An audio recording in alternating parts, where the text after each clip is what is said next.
Hello दोस्तों, कैसे हो आप सब। आई होप आप सब की तैयारी अच्छी चल रही होगी।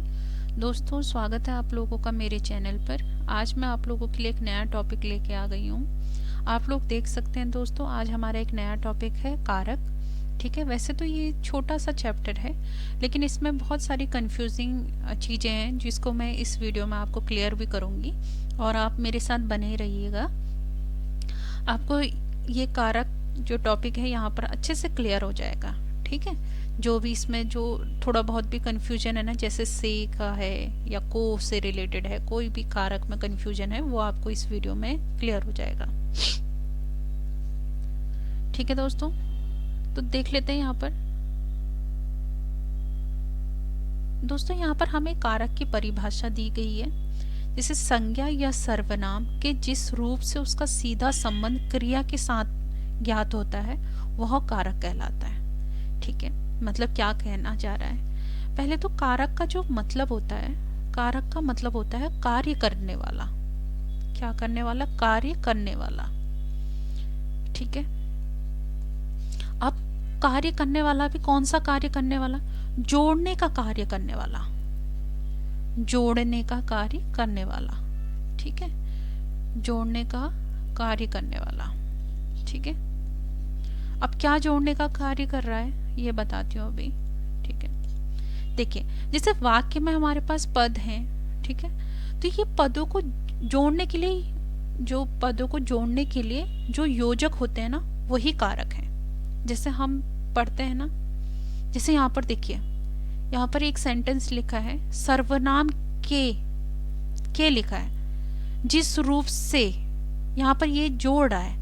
अगर आप सिंपल देखोगे, अगर संज्ञा या सर्वनाम सिंपल अगर कोई वाक्य हमारे पास हो, ठीक है, उसमें कुछ ना हो, यहाँ पर मैं लिख रही हूँ राम खाना खाया। ठीक है, राम खाना खाया। इसमें अगर मैं यहाँ पर देखिए ने की मिसिंग है, राम ने खाना खाया, तो ये जो ने है ये जोड़ा है। यहाँ पर ये हमारा राम क्या एक संज्ञा है, यहाँ पर खाया, खाना खाया मतलब क्रिया है खाया। तो यहाँ पर ये देखिए आप, ये पदों को जोड़ने का काम कर रहा है। अगर हमारे पास कारक ना हो तो हमारा जो सेंटेंस है, एक तो वो स्पष्ट नहीं नजर आएगा। ठीक है, दूसरा वो इनकम्प्लीट रहेगा। ठीक है, तो ये हमारे सेंटेंस को कहीं ना कहीं प्रभावी बना रहे हैं और उसको कंप्लीट कर रहे हैं, और हमें समझने में, अंडरस्टैंडिंग में हेल्प हो रही है। ठीक है, अंडरस्टैंडिंग, सेंटेंस को अंडरस्टैंड कर पा रहे हैं, अंडरस्टैंडिंग में हेल्प हो रही है। ठीक है दोस्तों, आइए इसके बारे में जरा पढ़ते हैं, जानते हैं इसके बारे में। ये तो मैंने आपको बता दिया कि संज्ञा या सर्वनाम में जो ये रूप में जो सीधा संबंध किया जाए मतलब के साथ हो। ठीक है, जब किसी संज्ञा या सर्वनाम पद का संबंध वाक्य में प्रयुक्त अन्य पदों या क्रिया के साथ जाना जाता है तो उसे कारक कहते हैं। ठीक है दोस्तों, कारक आपको समझ में आ गया, जोड़ने का कार्य करने वाला। देखिए अब हमारे पास हिंदी में कितने कारक हैं। हिंदी में हमारे पास कारक कितने हैं? 8 होते हैं। ठीक है, वो 8 कौन कौन से हैं? कर्ता है, कर्म है, कर्ण है, संप्रदान है, आपादान है, संबंध है, अधिकरण है और संबोधन है। ठीक है, हमारे पास हिंदी में 8 होते हैं और संस्कृत में, मूल भाषा में हमारे पास 6 होते हैं। ठीक है, अभी हमारा सिलेबस में सिर्फ हिंदी ही है, तो हिंदी को ही हमें याद रखना है। तो कारक कितने प्रकार के होते हैं? 8 प्रकार के होते हैं। ठीक है, अब देखिए दोस्तों, जैसे कर्ता लिखा है, कर्म लिखा है, करण लिखा है, संप्रदान, अपादान, संबंध, अधिकरण, संबोधन, इनको हम बोलते हैं कारक का प्रकार। क्या बोलते हैं? कारक का प्रकार। ठीक है, ध्यान से देखिएगा। और जो ये ने या से, के लिए, के द्वारा, अलग, काकी के, मैं, पर, हे, अरे, ये जो है इनको हम बोलते हैं विभक्ति। ठीक है, इनको हम बोलते हैं विभक्ति। मतलब विभक्ति मतलब कारकों की पहचान कराने वाला पद। ये हमें क्या करते हैं? कारकों की पहचान कराने वाला, कारकों की पहचान कराने वाला पद, पहचान कराने वाला पद। ठीक है,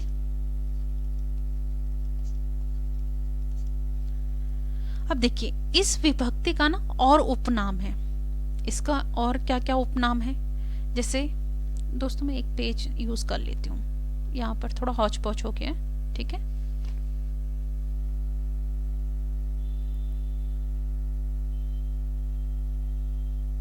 इसको हटाना पड़ेगा।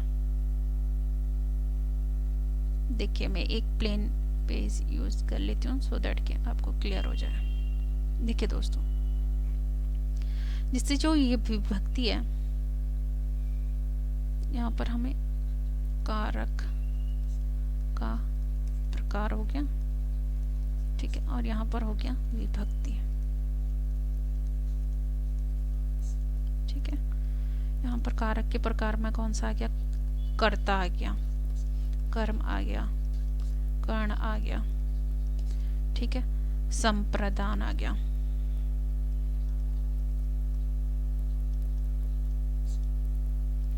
अपदान आ गया, ठीक है। यहाँ पर संबंध आ गया और यहाँ पर आ गया अधिकरण और लास्ट में आ गया संबोधन, ठीक है। अब आ जाता है संबोधन, ठीक है दोस्तों। अब यहाँ पर जैसे कर्ता ने कर्म को कर्ण से या के द्वारा, संप्रदान के लिए, अपदान से, संबंध का, की, के,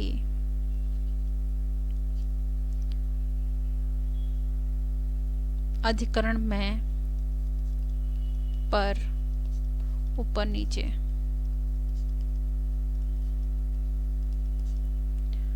संबोधन, हे,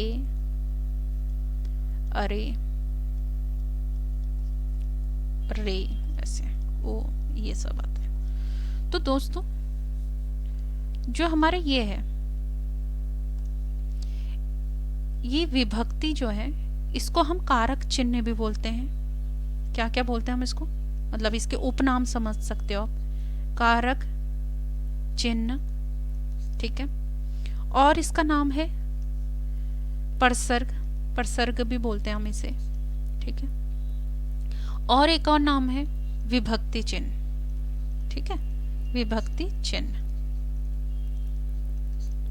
ये सब है। देखिए दोस्तों, जो हमारे जब हम पढ़ते हैं, वाक्य पढ़ते हैं या हिंदी पढ़ते हैं व्याकरण में, प्रत्येक कारक की जो है अपनी एक विभक्ति है, निश्चित विभक्ति है। देखो ये दिख रहा है ना आपको, सबकी अपनी अपनी एक निश्चित विभक्ति है, ठीक है। यदि दो कारकों की, यहाँ पर भी आपको से दिख रहा होगा और यहाँ पर भी आपको से दिख रहा होगा, है ना। तो यदि दो कारक जैसे कर्ण है यहाँ पर अपादान है, कि विभक्ति समान हो, तो वाक्य में अगर इनकी विभक्ति सेम है तो जो वाक्य होगा, वाक्य में इनका जो व्यवहार होगा वो अलग अलग होगा, ठीक है। वाक्य में इनका बिहेवियर क्या होगा, अलग अलग होगा, ठीक है। अब देखिए, एक वाक्य में एक से अधिक कारक प्रयुक्त किए जा सकते हैं, लेकिन एक स्थान पर कभी दो नहीं होंगे, ठीक है। एक स्थान पर जैसे ने, से आप साथ में नहीं लिख सकते, ठीक है। से, के द्वारा एक साथ आप साथ में नहीं लिख सकते, लेकिन एक वाक्य में एक से ज्यादा कारक चिन्हों का हम इस्तेमाल कर सकते हैं, ठीक है दोस्तों।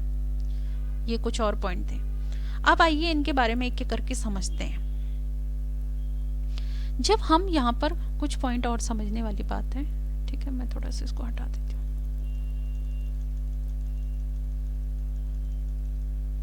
ठीक है। देखिए दोस्तों, अब यहाँ पर आप नोटिस करेंगे कि यहाँ पर भी कर्ण से है और यहाँ पर भी अपादान से है, ठीक है।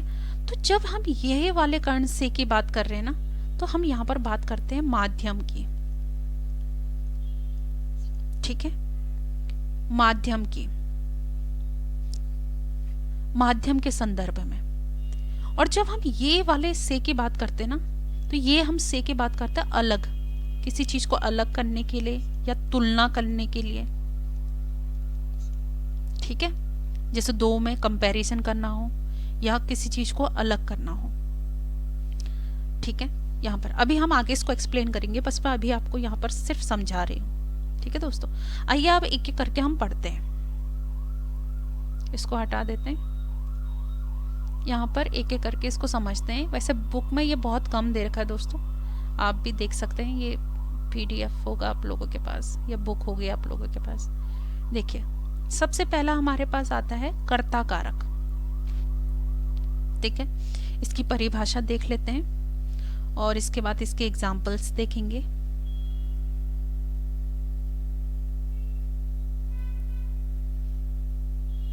सबसे पहले इसकी परिभाषा देख लेते हैं। क्या बोल रहा है? वाक्य में जो शब्द काम करने वाला के अर्थ में आता है।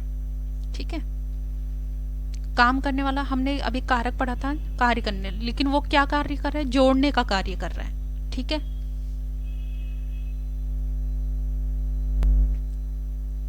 कारक जोड़ने का काम कर रहा है, लेकिन कर्ता क्या है?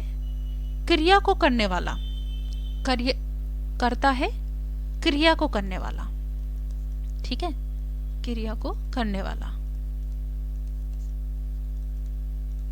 इसमें और क्या देख सकते हैं हम? देखिए, इसमें क्या है? वाक्य में ऐसे संज्ञा या सर्वनाम, यहाँ पर तो इनने सिर्फ वाक्य में जो शब्द करने का वो बता रखा है। ठीक है, थोड़ा आप और लिख लीजिए जो मैं आपको डिक्टेट कर रही हूँ दोस्तों।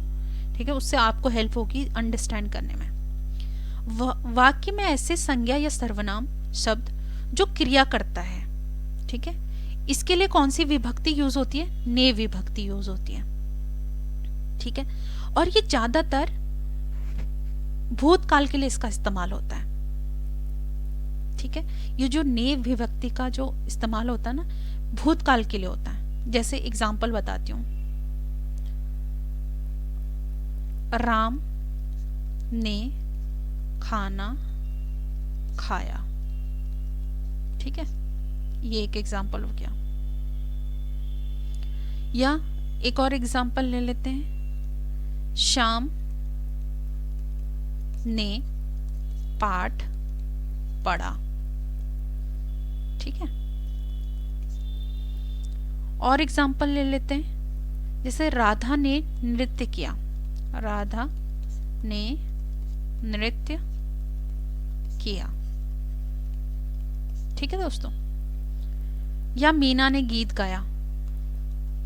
मीना ने गीत गाया। ये तो यहां पर आप देख रहे हो सारा काम हो चुका है पास्ट टेंस में। ठीक है, तो यहां पर ज्यादातर हम किसका यूज कर रहे हैं? ने विभक्ति का। ठीक है, आई होप थोड़ा बहुत आपको समझ में आ रहा होगा। ठीक है, या आप ऐसा समझ सकते हैं कि जैसे हम आज्ञा सूचक, मतलब इसके जैसे विभक्ति का प्रयोग सकर्मक क्रिया के साथ ही होता है। ठीक है, अब हम नेक्स्ट स्विच करते हैं। ये एग्जाम्पल आपको समझ में आए होंगे। नेक्स्ट हम टॉपिक देखते हैं, हमारा है कर्म कारक। ठीक है, कर्म कारक में क्या है? यहाँ पर बताया गया परिभाषा, वाक्य में क्रिया का फल जिस शब्द पर पड़ता है उसे कर्म कारक कहते हैं। ठीक है, इसकी विभक्ति को है, जिसे मैंने राम को बुलाया, लोगों ने चोर को पकड़ा। ठीक है, और थोड़ा समझते हैं, क्रिया जिस पर अपना प्रभाव डाल रही है। ठीक है, मतलब क्रिया का फल कह रहे हैं या क्रिया जिस पर अपना प्रभाव डाल रही है, उस संज्ञा या सर्वनाम पद को कर्म कारक कहा जाता है। ठीक है, अब देखिए इसके एग्जाम्पल देख लेते हैं कर्म के। यहाँ पर एक दो तो दिए हैं, थोड़ा और देख लेते हैं। जैसे हमें कभी यहाँ पर है, मैंने राम को बुलाया, लोगों ने चोर को पकड़ा। और भी एग्जाम्पल हैं, मैं यहाँ पर आपको बता देती हूँ। ठीक है दोस्तों, ये आप नोट कर लीजिएगा। अब कर्म के एग्जाम्पल देखते हैं। ठीक है, कर्म के एग्जाम्पल हम देख रहे हैं, जैसे पुस्तक को मत फाड़ो। मत फाड़ो, ठीक है। या हम बोल रहे हैं कुर्सी को मत तोड़ो, मत तोड़ो, ठीक है। अब देखिए आपने यहां पर नोटिस किया होगा,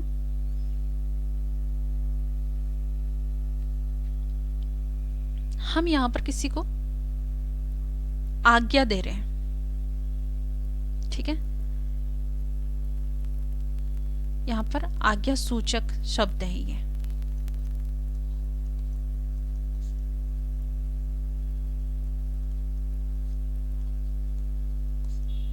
ठीक है दोस्तों। अब आते हैं जैसे कुछ और एग्जाम्पल हैं। उसको प्यास लगी है, उसको प्यास लगी है, या राम को बुखार हो रहा है, राम को बुखार हो रहा है,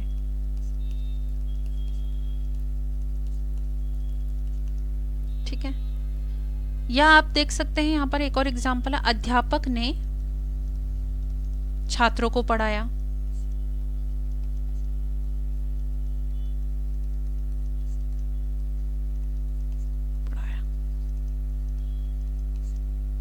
ठीक है। यहां पर ये सारे यहां पर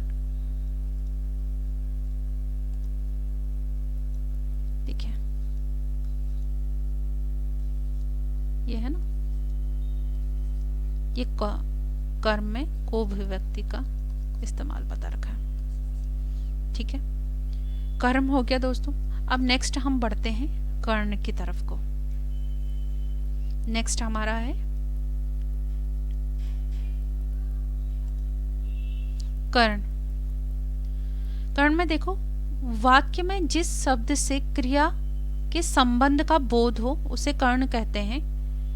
इसकी विभक्ति से के द्वारा हिंदी में होती है। देखिए इसमें क्या है, वाक्य में प्रयुक्त वह संज्ञा या सर्वनाम शब्द जो कर्ता के लिए माध्यम बनता है, ठीक है। कर्ता के लिए क्या बन रहा है, माध्यम बन रहा है। अब ऐसे नहीं समझ में आएगा, एग्जाम्पल से समझ में आएगा, ठीक है। जैसे आप कर्ण का ये समझ सकते हैं कि कर्ण का मतलब है साधन, इसका अर्थ समझ सकते हैं आप, ठीक है। साधन की शाब्दिक अर्थ इसका क्या है, साधन है। अब देखिए जैसे मैं इसका एक एग्जाम्पल लेके आपको यहां पर बता देती हूं। मैं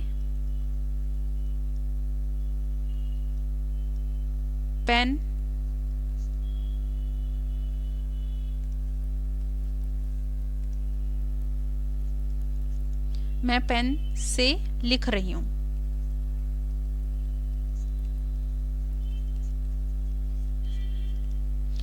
तो यहां पर देखिए ये पेन क्या है, ये माध्यम बन गया या साधन बन गया जिससे लिखा जा रहा है, ठीक है। ये पेन क्या हो गया, माध्यम बन गया। तो वैसे ही हमें क्या करना है इसमें, जिसकी सहायता से कोई कार्य हो, जैसे मैं लिखने के जो कार्य हो रहा है वो किसकी सहायता से हो रहा है, पेन की सहायता से हो रहा है, ठीक है दोस्तों। तो इसके एग्जाम्पल हम देख लेते हैं।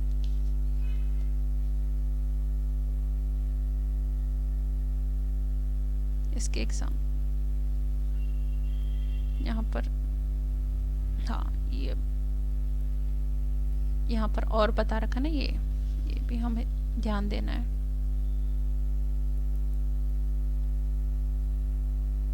देखिए से द्वारा या के द्वारा, के जरिए, के साथ, के बिना इत्यादि इसमें यूज होते हैं, ठीक है। अब इसके एग्जाम्पल मैं एक एक करके आपको बता देती हूँ जिससे कि आप लोगों को समझने में आसानी होगी, ठीक है। जैसे मैं बोलती हूँ, इसके एग्जाम्पल हम अलग उसमें ले लेते हैं पेज में,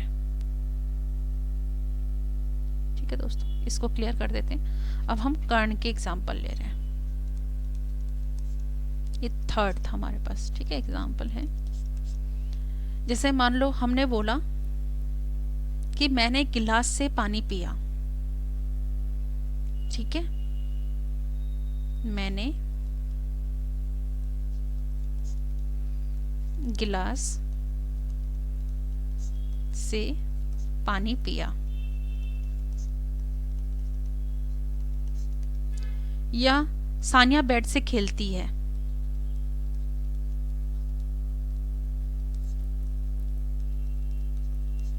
से खेलती है, ठीक है। या के द्वारा के देख लेते हैं। कंस कृष्ण के द्वारा मारा गया।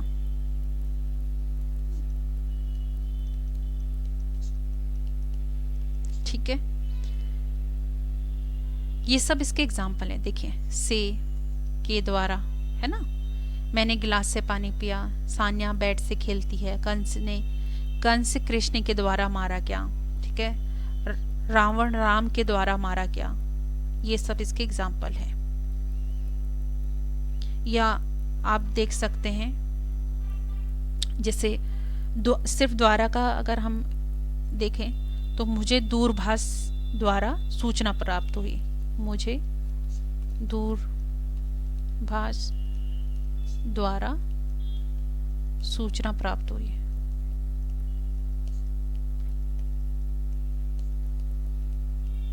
ठीक है दोस्तों, ये द्वारा हो गया।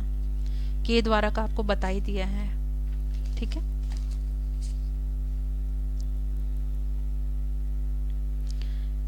या हमें जैसे कोई सीख देता है, जैसे मान लो मेहनत से अच्छे अंक मिलते हैं, ठीक है। मेहनत से अच्छे अंक मिलते हैं, अच्छे अंक मिलते हैं।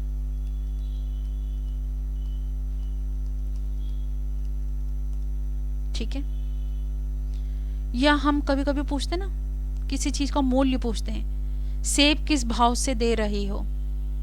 या कमी दिखाने के लिए, जैसे वह अकल से अंधा है, ठीक है। ये तो लिख ही देती हूँ, वह अकल से अंधा है, ठीक है। तो ये कमी बता रहा है किसी की, ठीक है दोस्तों। ये हो जाएगा कर्ण कारक। ये सारे इसके एग्जाम्पल हैं, ठीक है। अब हम नेक्स्ट पढ़ते हैं संप्रदान। नेक्स्ट है हमारा संप्रदान, इसको देख लेते हैं।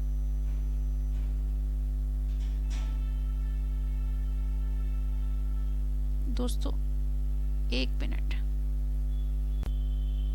देखिए दोस्तों, अब हमारे पास है संप्रदान। इसमें संप्रदान का जो शाब्दिक अर्थ है उसका मतलब होता है, संप्रदान का मतलब ही होता है देना, ठीक है। इसका शाब्दिक जो अर्थ होता है उसका मतलब होता है देना, ठीक है दोस्तों। तो यहाँ पर हमें क्या बता रहा है कि जिसके लिए कुछ किया जाए, परिभाषा है, जिसके लिए कुछ किया जाए या जिसको कुछ दिया जाए, इसका बोध कराने वाले शब्दों को संप्रदान कारक कहते हैं, ठीक है। इसकी जो विभक्ति है को, के लिए, ए, ये सब, जैसे हरि मोहन को रुपए देता है, उसने लड़के को मिठाइयां दी, ठीक है। थोड़ा इसको और समझते हैं, ठीक है। जैसे वाक्य में कर्ता जिसके लिए कार्य करता है या जिससे कुछ देता है, वो तो हो गया संप्रदान, ठीक है। इसकी विभक्ति होगी। अब इसके एग्जाम्पल थोड़ा सा और हैं दोस्तों, वो भी देख लेते हैं, है ना। जैसा आपको दिख गया ये के लिए है, तो इसके एक एक करके इसके एग्जाम्पल थोड़ा और देख लेते हैं। या को, इसमें थोड़े से एग्जाम्पल बता के थोड़ा और कर लेते हैं, है ना। जितनी ज्यादा प्रैक्टिस करेंगे उतना ठीक रहेगा। देखिए दोस्तों, के लिए हम कर संप्रदान, ये हमारा फोर्थ है, यहाँ पर है संप्रदान, ठीक है। संप्रदान में हम एग्जाम्पल देख रहे हैं, जैसे सैनिकों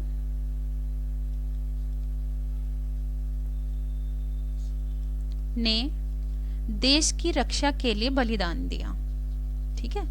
देश की रक्षा के लिए बलिदान दिया।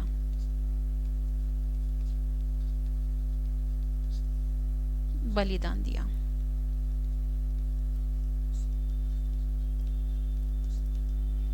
या बहुत अच्छा एग्जाम्पल एक और ले लेते हैं, एग्जाम से रिलेटेड है। मेरिट में आने के लिए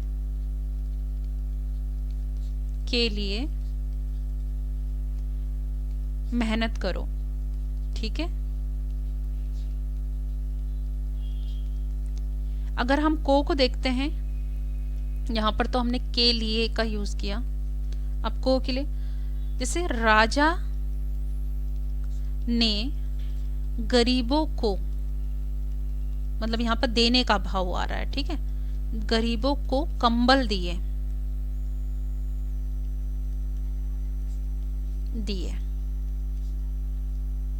ठीक है। या पुलिस ने चोर को दंड दिया, ठीक है, पुलिस ने चोर को दंड दिया। या यहां पर एक और देख सकते हैं हम, आयुष ने रोहन को पुस्तक दी, आयुष ने रोहन ने हो गया, एक मिनट, रोहन को पुस्तक दी, ठीक है। ये आप देख सकते हैं, ये सारे एग्जाम्पल है हमारे पास किसके, संप्रदान के। संप्रदान का शाब्दिक अर्थ देना होता है, वाक्य में कर्ता जिसके लिए कार्य करता है, ठीक है, या जिसे कुछ देता है, ठीक है। यहाँ पर जैसे हम मेरिट में आने के लिए मेहनत कर रहे हैं, ठीक है, सैनिकों ने देश की रक्षा के लिए बलिदान दिया, वैसे ही, या कुछ देने का, जैसे पुलिस ने चोर को दंड दिया, आयुष ने रोहन को पुस्तक दी, राजा ने गरीबों को कंबल दिए, तो ये किस में आ गया, संप्रदान में आ गया। अब नेक्स्ट हम पढ़ते हैं अपादान, ठीक है।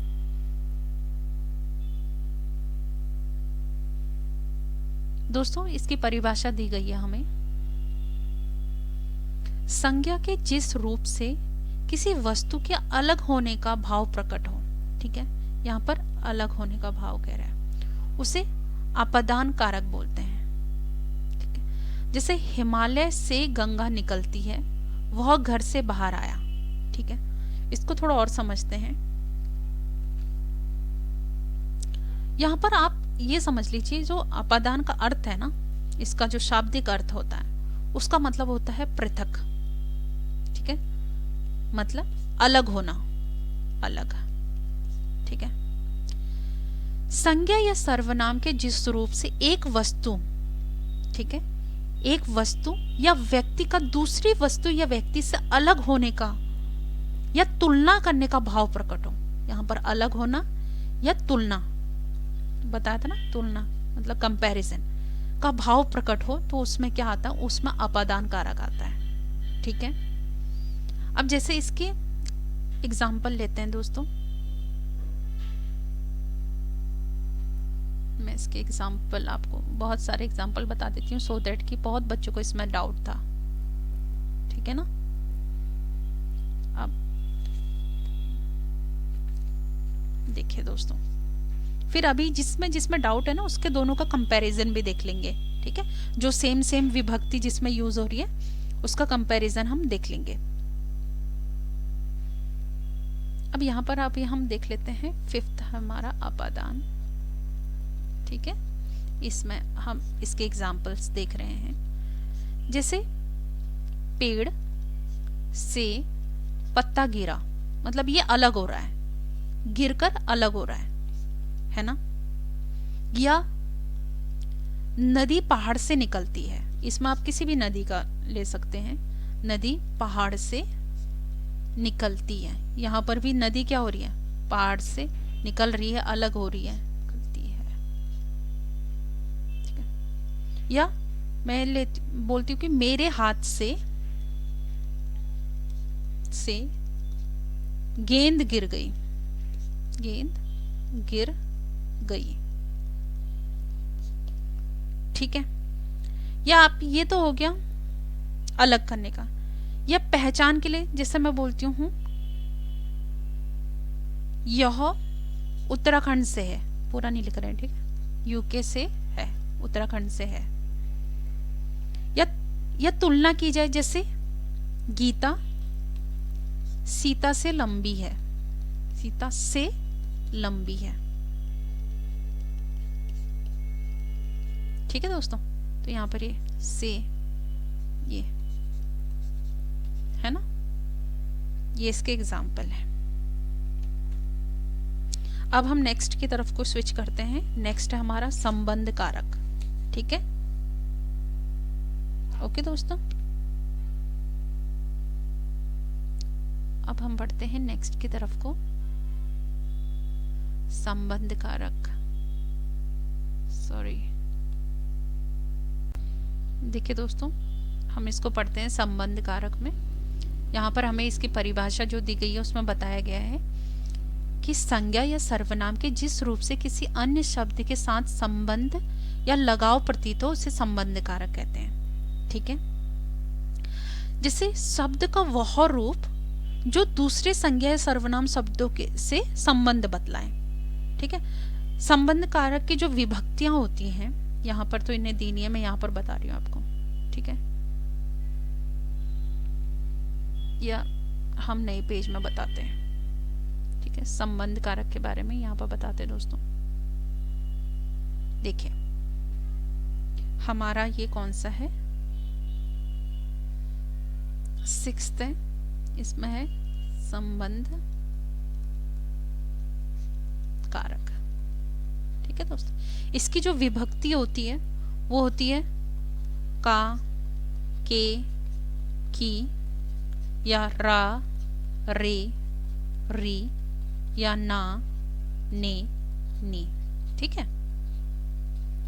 इसमें से हम जिसका भी इस्तेमाल करेंगे वो अभी आपको एग्जाम्पल से पता चल जाएगा, ठीक है दोस्तों। अब इसके एग्जाम्पल्स देख लेते हैं हम। जैसे एग्जाम्पल है, यह मेरा कंप्यूटर है, मेरा कंप्यूटर है, ठीक है, ये देखिए रा का इस्तेमाल किया। अब वह नेहा का घर है, नेहा का घर है, ठीक है। जैसे हम बोलते हैं अपना पर्स संभाल कर रखो, अपना पर्स संभाल कर रखो, या कोई मतलब जैसे हम बता रहे हैं विजय अजय का भाई है, या हम बोल रहे हैं यह युवक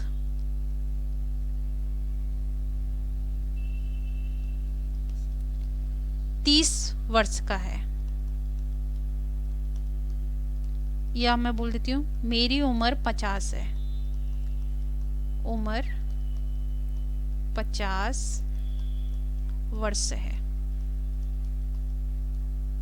तो यहाँ पर जो ये विभक्तियां यूज हो रही है ना दोस्तों, आप ये देख सकते हैं रा यहाँ पर ना, यहाँ पर अपना, यहाँ पर का, वर्ष का, मेरी, ऐसे। तो ये क्या है, यहाँ पर हमने कहा के, की, रा, रे, री, ना, ने, नी।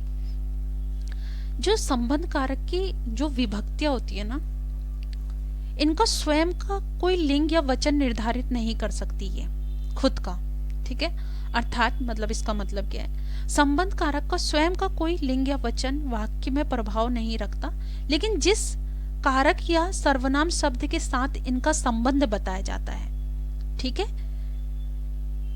विभक्ति उन्हीं के अनुसार होगी। जैसे मेरा, मेरी, ठीक है, यह मेरा है, यह मेरी कंप्यूटर है, ऐसे मतलब जो हमारे पास लिंग या वचन होगा उसके हिसाब से हम इसको चेंज करेंगे, ठीक है दोस्तों। ये हो गया संबंध कारक। अब हम नेक्स्ट पढ़ते हैं अधिकरण कारक, ठीक है। अब देखिए इसकी परिभाषा देख लेते हैं हम। इसकी परिभाषा बताया गया है कि क्रिया का आधार को सूचित करने वाली संज्ञा या सर्वनाम के स्वरूप को अधिकरण कारक कहते हैं। ठीक है, जैसे तुम्हारे घर पर 4 आदमी हैं, दुकान पर कोई नहीं है, या आप ऐसा समझते हैं वाक्य का कर्ता जिस आधार पर आधारित होकर, ठीक है, क्रिया कर रहा है। जैसे मैं यहां पर एग्जाम्पल ले लेती हूं, इसके एग्जाम्पल, ठीक है, इसके एग्जाम्पल है बिल्ली मेज पर बैठी है। तो देखो, बिल्ली ने जो है बैठने की क्रिया की, बिल्ली ने बैठने की क्रिया की, ठीक है, किस पर? मेज पर बैठने की, मेज पर बैठने की क्रिया की। या जैसे एक और हम एग्जाम्पल ले लेते हैं, राधा उसकी मां पर गई है। ठीक है, तो वह उस पर गया है, किसी पर गया है, इसमें भी क्या होगा? अधिकरण कारक होगा। ठीक है, राधा उसकी मां पर गई है, या उसके जैसे दिखती है, ऐसे। ठीक है, तो यहां पर ये भी क्या होगा? अधिकरण होगा, ये भी। ठीक है दोस्तों, अब हमारे पास नेक्स्ट जो है वो है संबोधन। ठीक है, ये लास्ट है 7th, और ये क्या है? संबोधन। अब इसको देख लेते हैं हम, ये क्या बोल रहे हैं, इसकी परिभाषा देखते किताब में क्या लिखी है। संज्ञा के जिस रूप से किसी को पुकारने या संकेत करने का भाव पाया जाता है तो उसे संबोधन कहते हैं। मतलब ये क्या होगा? ज्यादातर जैसे मान लो शब्द का वह रूप जो मतलब वाक्य में जब किसी संज्ञा को पुकारा जाए अथवा संबोधित किया जाए तो उसमें क्या होता है? संबोधन का होता है। जैसे पुकारने के लिए, बुलाने के लिए, सावधान करने के लिए इसका यूज होता है। ठीक है दोस्तों, एक और बात का ध्यान रखना है, चलो वो तो अभी एक्स्ट्रा पॉइंट है, वो अभी बता दूंगी। ठीक है, इसका एग्जाम्पल देख लीजिए, हे भगवान मेरी रक्षा कीजिए। ठीक है, इसके जो विभक्ति है ना वो आते हैं, जैसे आते हैं हे, अरे, ठीक है, ओ, ऐसे। एग्जाम्पल आप देख सकते हैं, जैसे एक तो यहां पर दे रखा है, जैसे हम बोलते हैं अरे अरे ये क्या हो रहा है। ठीक है, रहा है, या अरे भाई नहीं, या ओ भाई कहाँ भागे जा रहे हो। ठीक है, कहाँ भागे जा रहे हो।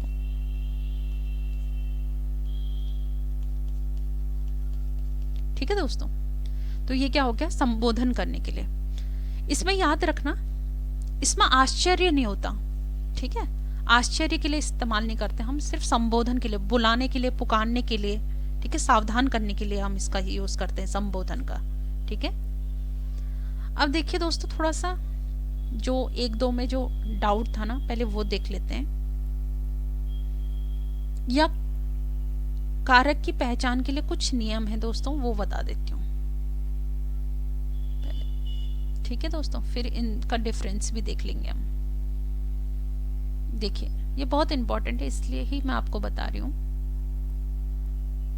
देखो, जो कारक की पहचान होती है ना,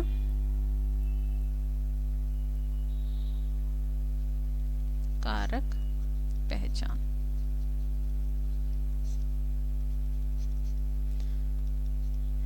देखिए इसमें होता है, महत्वपूर्ण जो होती है वो होती है भूमिका, जो महत्वपूर्ण भूमिका होती है वो होती है विभक्ति की। ठीक है,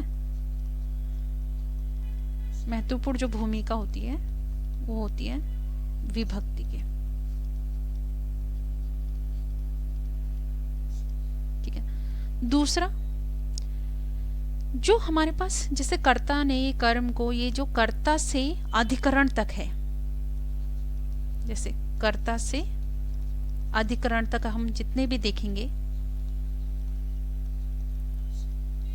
तक, ठीक है।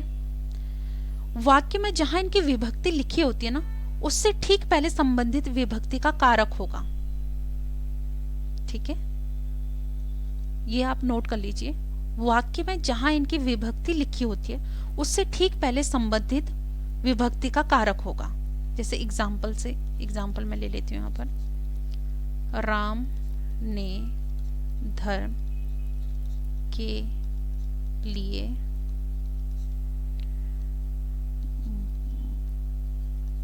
बाण से रावण को मारा, ठीक है दोस्तों। देखिए यहां पर ने विभक्ति है, ने से पहले राम आ रहा है, के लिए विभक्ति, के से पहले धर्म आ रहा है, ये से है, से पहले बाण आ रहा है, को मारा उससे पहले रावण आ रहा है। जैसे ये क्या हो गया, राम ने, ये क्या हो गया, कर्ता विभक्ति है ना, कर्ता। धर्म के लिए, तो ये क्या हो गया, संप्रदान, ठीक है। बाण से, तो बाण क्या हो गया, करण। रावण को, रावण क्या हो गया, कर्म। दोस्तों आप नोटिस करेंगे कि जो भी हमारे पास विभक्ति है उससे ठीक पहले हमारे पास क्या है, उस विभक्ति का कारक आ रहा है, ठीक है। राम क्या है, कर्ता कारक है। ने का कर्ता कारक का विभक्ति क्या होती है, ने। संप्रदान कारक की विभक्ति के लिए, बाण की, जो करण कारक की विभक्ति से, कर्म की क्या होती है, को, ठीक है। अब नोटिस करेंगे ये हमारे पास जो स्टार्टिंग से है ना, कर्ता, कर्म, करण, अधिकरण, संबंध, ठीक है, अपादान, जितने भी हैं 7 स्टार्टिंग से, उसमें क्या है, कर्ता से कर्ण तक यहाँ पर जो विभक्ति है वो बाद में आती है और हमारे पास विभक्ति कारक पहले आता है, ठीक है, या कारक का प्रकार हमारे पास पहले आता है। लेकिन एक हमारे पास ऐसा है लास्ट जो है, जो संबंध कारक है। इसमें आपने नोटिस भी किया होगा अभी जब मैंने एग्जांपल दिया, नहीं संबोधन, संबंध नहीं संबोधन, ओके। जो संबोधन कारक में विभक्ति पहले आती है, ठीक है। अभी मैंने एग्जांपल दिया था ना, अरे, हे राम, हे ईश्वर, तो ये पहले, वो कारक शब्द बाद में आता है, ठीक है। कारक शब्द क्या है, बाद में लिखा जाता है।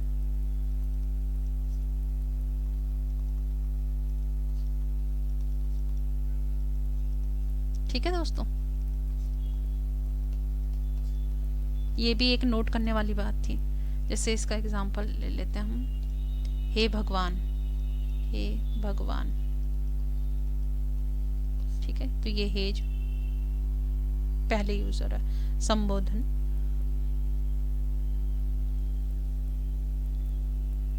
ये हो गया।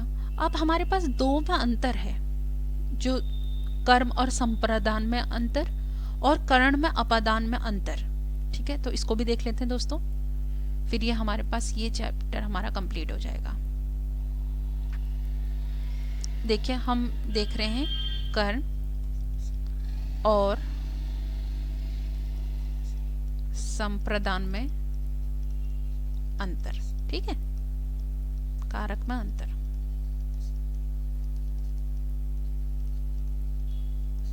इसमें देखिए जो कर्म कारक में को का प्रभाव कर्म पर पड़ता है, ठीक है। इसके पॉइंट आप लिख सकते हैं, कर्म कारक में जो को विभक्ति है, ठीक है, का प्रभाव, एग्जाम्पल से समझेंगे, पर अभी लिख लीजिए, प्रभाव कर्म पर पड़ता है।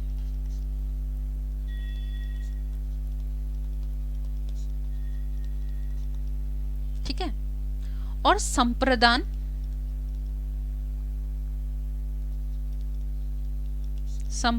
कारक में को विभक्ति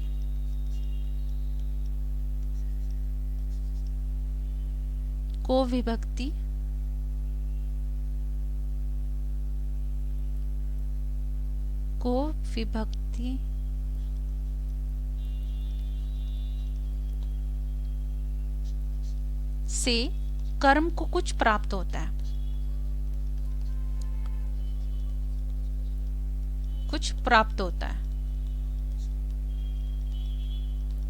जैसे मैंने एग्जाम्पल लेती हूँ, एग्जाम्पल लिया मैंने, जैसे मैंने लिखा मैंने नेहा को पुस्तक दी। ठीक है, यहां पर क्या आ जाएगा बताओ?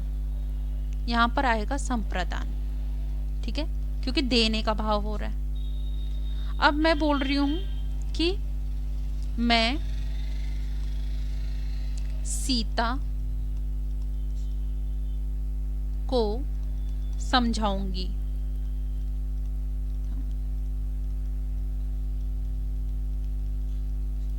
ठीक है, तो यहां पर कौन सा आ जाएगा? कर्म। अब देखिए पहले वाक्य में, ये वाला जो वाक्य है, देने का भाव हो रहा है कि नेहा क्या करिए, मतलब मैंने नेहा को पुस्तक दी, कुछ दिया है, कोई चीज दी है। ठीक है, और दूसरे वाक्य में समझाने क्रिया का फल सीता पर पड़ रहा है। जो ये समझाने क्रिया का जो फल है वो किस पे पड़ रहा है? सीता पे। मैंने किसको समझाया? सीता को समझाऊंगी, बोला ना, तो समझाया किसको? सीता को। ठीक है, तो यहाँ पर आप ये कर्म कारक को का प्रभाव कर्म पर पड़ता है। ठीक है, यहाँ पर सीता पे पड़ रहा है। संप्रदान कारक में को विभक्ति का कर्म को कुछ प्राप्त होता है, यहाँ पर नेहा को कुछ प्राप्त हो रहा है। ठीक है, यहाँ पर नेहा कर्म है, यहाँ पर सीता कर्म है, यहाँ पर कर्म को कुछ प्राप्त हो रहा है, पुस्तक प्राप्त हो रही है। यहाँ पर उस पे किस पे प्रभाव डल रहा है? समझाने की क्रिया पर कर्म पे प्रभाव डल रहा है। ठीक है, ये हो गया। अब हमारे पास एक और है, उसको देख लेते हैं। दोस्तों आप नोट डाउन करते रहिएगा। अब लास्ट है हमारे पास करण और अपादान में डिफरेंस। ठीक है, करण और अपादान में अंतर। ठीक है दोस्तों, ये छोटे छोटे अंतर हैं जिसमें हमें ध्यान देना है। अब यहां पर आप नोट कर लीजिए, जैसे है करण कारक में जो विभक्ति है ना, से विभक्ति है। ठीक है, तो ये क्या हो रहा है? क्रिया का साधन है, क्रिया का साधन है। और जो जबकि अपादान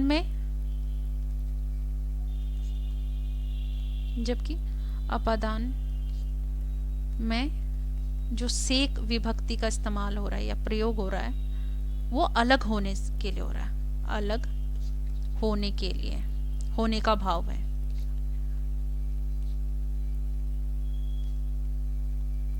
ठीक है दोस्तों, जैसे एग्जाम्पल हम ले लेते हैं, एग्जाम्पल हम ले रहे हैं, वह कलम से लिखती है या पेन से लिखती है, लिखती है। ठीक है, और जैसे हम बोल रहे हैं गंगा हिमालय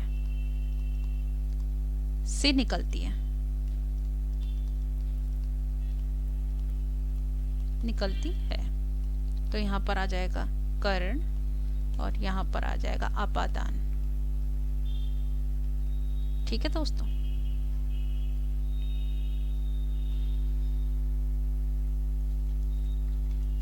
देखिए पहले वाक्य में लिखने की क्रिया जो हो रही है, लिखती है जो, उसकी मदद किससे हो रही है? कलम से। किस साधन से लिखा जा रहा है? कलम से। किस माध्यम का इस्तेमाल किया जा रहा है?